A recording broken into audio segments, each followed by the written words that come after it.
Today, we are making butter chicken, also known as Murgh Makhani, a rich, creamy, and iconic Indian dish loved around the world.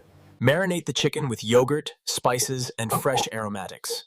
This step ensures tender texture and deep flavor. Let the chicken rest and absorb the spices.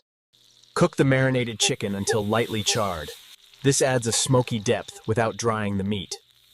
Butter, tomatoes, and cashews create the heart of the sauce. Fierce, smooth, rich, and naturally sweet. Blend the sauce until perfectly smooth. This gives butter chicken its signature creamy texture. Simmer the sauce gently, adding butter and cream for richness and balance. Add the chicken back into the sauce and let everything come together in harmony. Butter chicken is ready best, creamy, comforting, and full of flavor. Serve hot and enjoy.